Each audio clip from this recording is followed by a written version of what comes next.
A very good evening to everyone. My name is Ed Nichols and I've been bringing you a series called Here and Now. And this is a listening service. So that if you have something on your heart and you really feel, I need to get this off my chest, and you're unable to find a compassionate listener, then this service is for you. So if you're in such a place, let me say to you that we're looking not only to hear you, but also to do that immediately. So it's called Hear, which is the listening part, and Now, which means that we want to set up a particular way of meeting with you, which will be immediate. So there are several ways you can do this. One is that you can telephone me on 0191 460 4567. I'm there most of the time. If I'm not, leave me a message with your contact number and I'll get back to you. So we can do it by telephone, or you can email me on ed.nichols, Nichols, @live.com, and we can communicate by email, or if you prefer to begin with email and end up with a telephone conversation or whatever, you can let me know. We can do it by Zoom. Or if you prefer face-to-face, then obviously observing all the hands, face, space guidelines, we can arrange that for you. If you're female, then you will need a female present there, and just in your own safeguarding interests. And so basically, whatever you're comfortable with. But if you need to talk and it's getting to a point where you feel, I just can't talk, I can't get this off my chest with anybody, then this service Here and Now is for you. It operates from Dunstan it operates from Dunstan Activity Centre, which is where this hub is located. And so I want to really encourage you. We all need to talk ourselves out, every one of us. And it's not just every now and again. Usually we need to talk ourselves out quite regularly. And our communities will be healthy and healthier when we can all find opportunities to talk to people of the things that are on our heart. If we're feeling low, we're feeling rather fearful or apprehensive or worried or anxious, and in these days of COVID we can feel like that, then it's good to have an opportunity to share what's on your heart, to get it out of your system and get it out into the fresh air, where it's a lot healthier for you, and it allows someone else to listen to you caringly, and perhaps to help even, suggest a few things. But I tell you what I believe. I believe that a good community can take care of itself. It can, by listening to its residents, listening one to another, we can bring about a healing. Just imagine a person's low and they can't find anyone to listen to them compassionately. Can you see that that person will be a troubled person, and basically being a troubled person, they will carry that feeling of being troubled and low, and it can get deeper and deeper in despair, perhaps even depression or worse. So it's not good. But a community that can listen to itself, learn the art of listening to people when they need to talk, that will be a community that heals itself, a place that encourages well-being. So no matter how low a person feels, they can think, well, I've got someone to talk to, someone who cares about me I can talk to, and in that process they can find a healing and a help. They can find an optimism and a hope. It's very, very important. Just look at this graphic here. Can you see here on this graphic, you have a heart, and basically it's been affected, it's been ripped, it's been torn, and within the heart is found compassion. I think this graphic displays the kind of people we all need to be. We all have a heart. I'm talking about the emotional heart, not the heart that pumps blood around your body, but the emotional heart, the center of how you feel about others. So this graphic shows that there's a heart there, and this heart can be affected. Can you see the heart's been torn? And compassionate people have such a heart. It's not a hard heart. It is torn by the needs of others. The despair of others tears the heart. So that, can you see, having such a heart means that when another person is distressed, we are distressed. We are affected by their distress. When another person's heart is torn, our heart is torn. And such a person who's like that has a heart of compassion. Can I encourage us all in our communities to have a heart of compassion? Particularly when people want to talk to us and share with us the things that are troubling them. If they can find a heart like this, then we can do so much to help to bring healing to another person. Compassion is a wonderful, wonderful virtue. I want to encourage us all to be compassionate. Now, look at this next graphic here. We might regard compassion as tenderly holding the needy heart of another in your hands. You'll see that this heart here is being held tenderly. And people who are compassionate are very, very precious and special people, because when you need to reveal what is on your heart, to talk out your heart, they will hold a tenderness towards you in listening, a tenderness towards the emotions you're feeling, a tenderness in relation to the thing that's bothering you and affecting your heart. So this is indeed a very lovely graphic which shows that. So when we are compassionate, we are in positions where we hold the heart of another in our hands tenderly.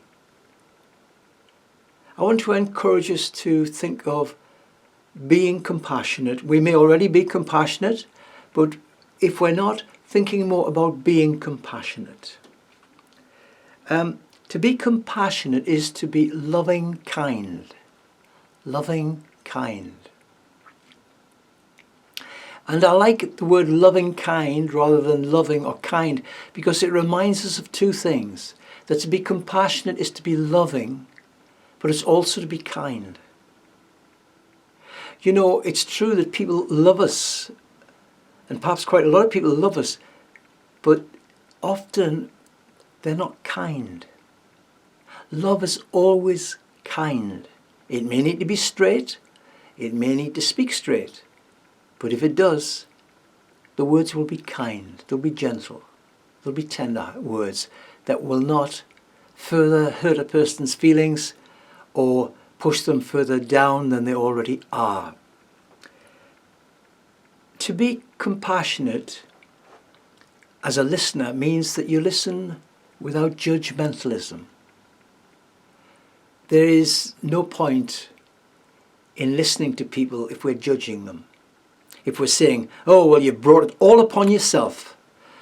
You know, you shouldn't be surprised. I mean, basically, if you hadn't done this, then you wouldn't be in this low place. See, this is not the voice of compassion.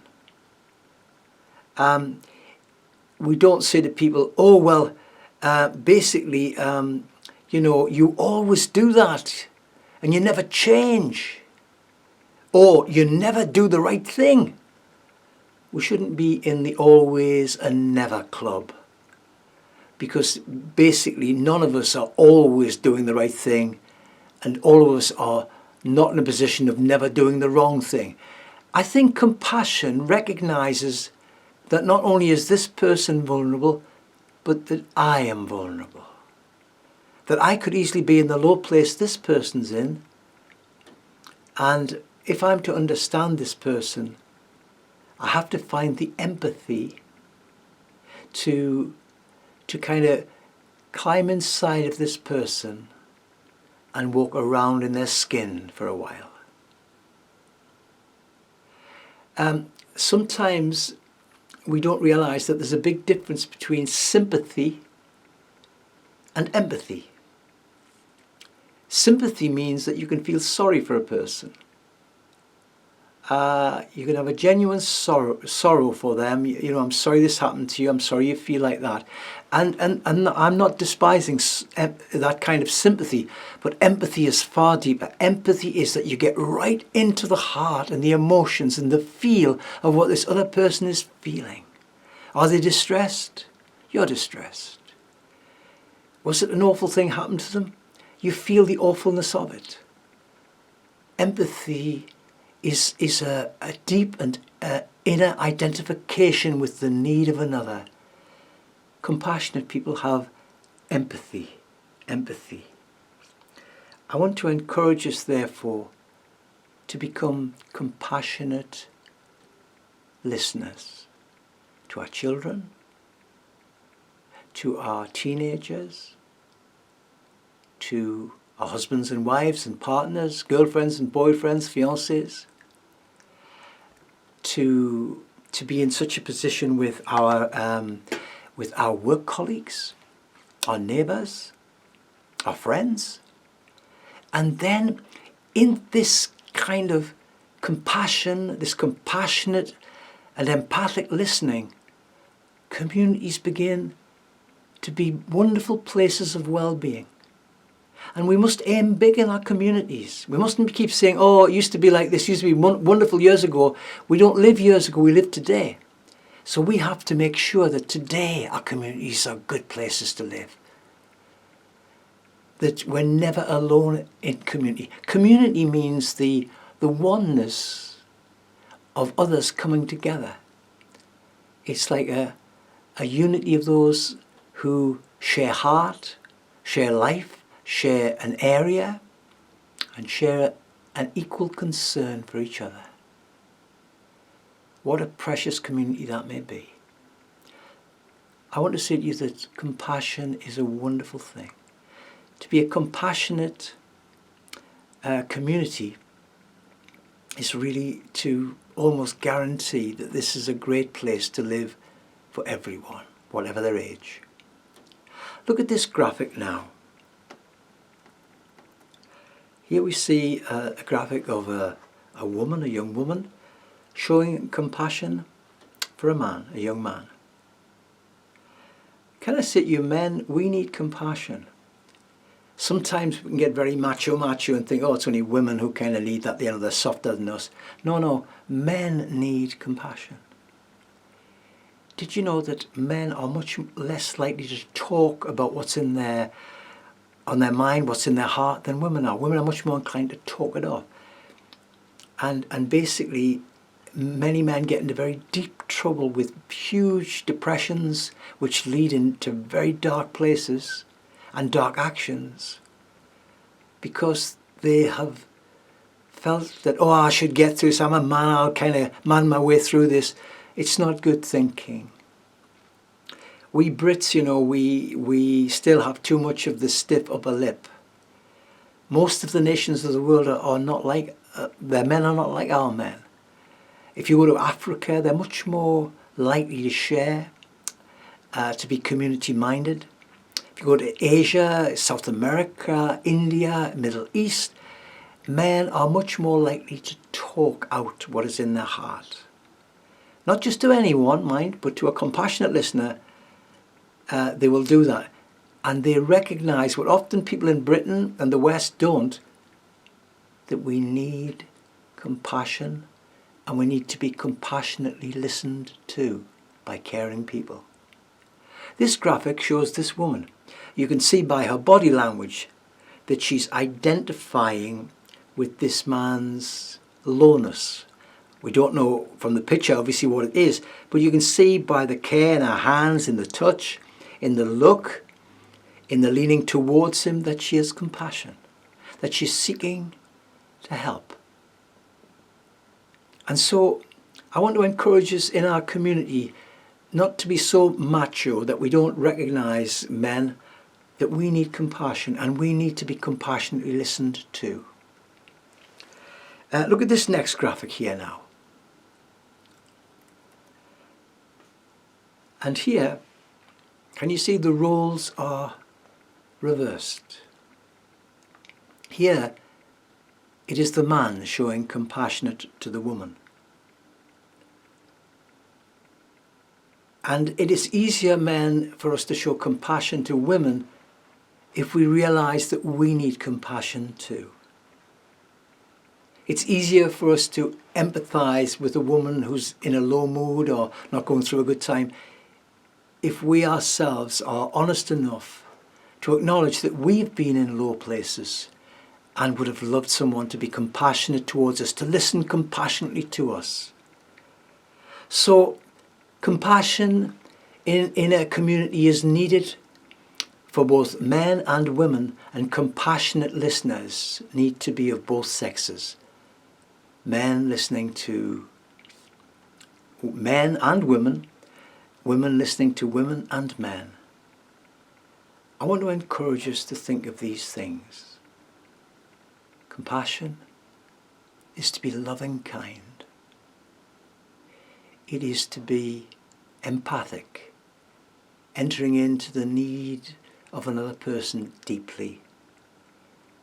It is having such compassion that we're more inclined to listen than to speak. Sometimes, and we're all guilty of it, I certainly am, we come across a problem, we see a person low, desolate, thinking bad thoughts, and we think, oh, I'm going to fix this, I'm going to jump in and speak and fix it all. So it isn't really quite like that. It's not an easy and a quick fix often, but very much part of the healing process is to listen. When we listen, it tells a person what I'm saying, what I'm feeling matters to this person. If I interrupt all the time, or if I say, oh, I've been through this situation, let me just tell you what I did, we shouldn't be quick to do that. We should be quick to listen to the person all the way through. In an hour, 55 minutes of listening. Then, having compassionately listened at the end for 5 minutes, we may be able to share some things that are pertinent and helpful. Let's remember that the best way to be empathic towards others, compassionate, is to recognize that even though we might not be in a low place ourselves, we have been in low places. Sometimes the person who's in a low place needs to know that. They need to know that it's part of being alive, part of being human, that we find ourselves in these places. I think the worst thing that can happen to a person in a low place is that they feel, look at all of them, they're all doing wonderfully. It's only me who's not doing wonderfully. That really kind of closes the doors of community upon them. So let's take good care of ourselves, shall we? We're in the middle of this awful, hurtful, fearful, uncertain time due to this COVID-19 pandemic. So these things I'm speaking to you of are more needful now than ever before. And how long is this all going to last? I don't know. The vaccine's now with us, but I think everyone is not saying, oh, we've got the vaccine, so that's the end of that. It isn't the end of it. We still have a way to go. So let's take good care of each other, shall we? Let me learn to be compassionate. Let me learn to be empathic. Let me learn to put aside all judgmentalism, all criticism, and to genuinely listen to the words that come from the heart of a person who's in a low place. Then we can say that this has been an awful time for us, this COVID-19 pandemic, but do you know what? We all learned something. We learned to be compassionate, to care. There are more needs now in the Gateshead and Northeast communities than there ever was before. There's more needs now. And we can say we learned it, and our community improved. But you know what else also improved? You and I improved.